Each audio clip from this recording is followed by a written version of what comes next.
यह सब सुनकर लक्ष्मण जी बोलते हैं, बिहसी लखन बोले मृदु बानी। बिहसी मतलब क्या होता है? हंसकर।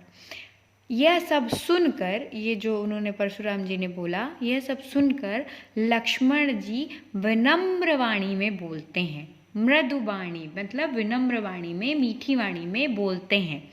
अहो मुनीश महाभट मानी। अहो मुनीश्वर, आप अपने को महान योद्धा मानते हैं। अहो मुनीश महाभट मानी। महाभट मतलब महान योद्धा। हे मुनि, आप अपने आप को महान योद्धा मानते हैं। पुनि पुनि मोहि दिखाओ कुठारू। कुठारू मतलब फरसा। पुनि पुनि मतलब बार बार। आप अपने आप को महान योद्धा कहते हैं। बिहस लखन बोले मृदुबानी।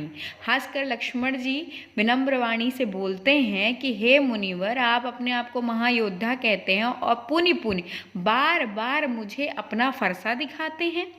बार बार पुनि पुनि मोहि दिखाओ कुठारू, बार बार मुझे आप क्या करते हैं कि बार बार अपना फरसा दिखाते हैं। चाहत उड़ावन फूंकी पहारू। चाहत उड़ावन फूंकी पहारू। आपका यह प्रयास फूंक से पहाड़ को उड़ाने जैसा है। फूंकी पहाड़ू, आपका ये जो प्रयास है वह फूंक कर पहाड़ को उड़ाने जैसा है। यहाँ कुम्हड़ बतिया को नहीं, कहते हैं ना, ये जो कोई बहुत कोमल और कमजोर होता है तो कहते हैं कुम्हड़ बतिया होगा। तो वही वाला हाल है कि यहाँ कुम्हड़ बतिया को नहीं, यहाँ कोई इतना कमजोर और कोमल नहीं है। ते तरजन देखी मारी जाही। यहाँ कोई इतना कमजोर नहीं है जो तर्जनी उंगली को देखते ही मर जाए। जो तर्जनी उंगली को देखते ही मर जाए। ये व्यंग कर रहे हैं लक्ष्मण जी परशुराम जी पे। देख कुठारू सरासन बाना। आपके फरसा, कुठारू मतलब फरसा, सरासर बाना मतलब धनुष बाण।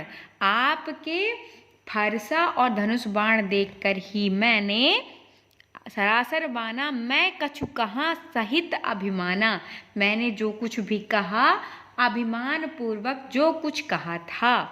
जो कछु कहा सहित अभिमान, अभिमान पूर्वक जो कुछ कहा। आपके इस फरसा और धनुष बाण को देखकर ही मैंने अभिमानवश जो कुछ कहा। भृग सुत समुझ जनेऊ बिलोकी। आपके अभिमान पूर्वक कुछ कहा था। आपको भृगवंश का समझकर, भृगु सुत समुझ जनेऊ विलोकी, भृगु वंश का समझकर और जनेऊ को देखकर, ब्राह्मण चूंकि जनेऊ पहनते हैं तो आपको भृगुकुल का समझकर, आपके जनेऊ को देखकर, विलोकी मतलब देखकर, आप जो कुछ भी कहते हैं, जो कछु कहो सहो रिस रोकी, आप जो कुछ भी कह रहे हैं उसे मैं सह रहा हूँ, सहन कर लेता हूँ। जो कछु कहो सहो रिस रोकी, जो कुछ भी आप कह रहे हैं उसे मैं सह रहा हूँ।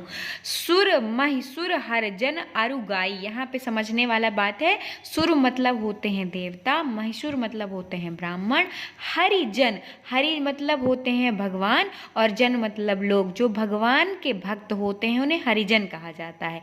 भगवान के भक्त अरु गाई और गाय। सुर महिसुर हरिजन अरु गाई यानी देवता, ब्राह्मण, भगवान के भक्त और गाय। हमरे कुल इन पर न सुराई, इन पर वीरता नहीं दिखाई जाती। हमारे कुल पर, हमारे कुल में इन पर वीरता नहीं दिखाई जाती,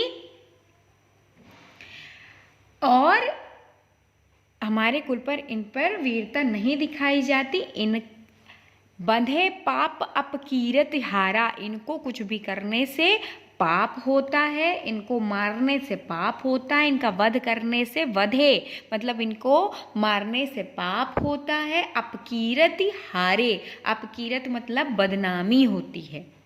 हमारे कुल में इन पर, इनका वध नहीं किया जाता और ना ही इनके साथ कोई भी वीरता दिखाई जाती है, क्योंकि इससे पाप होता है और बदनामी होती है। मारतहु मारतहु पापरिय तुम्हारे, कोटि कुलिस सम वचन तुम्हारा, व्यर्थ धनहु धनु बान कुठारा। है ना। तो इसमें आगे क्या कहते हैं कि इसलिए आपके मारने पर भी मैं आपके पैरों में पड़ता हूँ। मारत पा परय तुम्हारे, इसलिए आपके मारने पर भी मैं आपके पैरों परव तुम्हारे, मैं आपके पैरों पर पड़ता हूँ। कोटि कुलिस सम वचन तुम्हारा, कोटि मतलब होता है यहाँ पे करोड़, कोटि मतलब क्या है यहाँ पे करोड़। तो करोड़ों, कुलिस मतलब कठोर, करोड़ों कठोर वचन, जो आपके करोड़ों कठोर वचन हैं वो प्रहार के ही समान हैं। जो आपके करोड़ों कठोर वचन हैं वह प्रहार के समान है। व्यर्थ धनऊ धनु बान कुठारा, आप तो फालतू में ही धरऊ धनु बान कुठारा, धनु मतलब धनुष बाण और फरसा रखते हैं, आप तो बेकार ही धनुष बाण और फरसा रखते हैं। लक्ष्मण जी क्या कह रहे हैं कि आपके कठोर वचन ही इतने खतरनाक हैं कि आप फालतू में ही धनुष और धनुष बाण और फरसा रखते हैं जो कि बेकार है। जो बिलोक अनुचित कह्यो क्षमहु महामुनि धीर, सुनि सरोस भृगु बंस मणि बोले गिरा गंभीर। यह सब देखकर यदि, सो बिलोक मतलब देखकर मैंने कुछ गलत कह दिया हो तो हे महामुने मुझे क्षमा करें। मुनि सरोस भृगु बंस मणि बोले गिरा गंभीर, यह सुनकर भृगुकुल के वंश के मणि, मणि मतलब जो भृगुकुल के वंश यानी आपके ये परशुराम जी भृगुकुल के वंशज, बोले गिरा गंभीर, अत्यंत गंभीर वाणी में बोले। अब यहाँ से परशुराम संवाद यहाँ से शुरू होगा।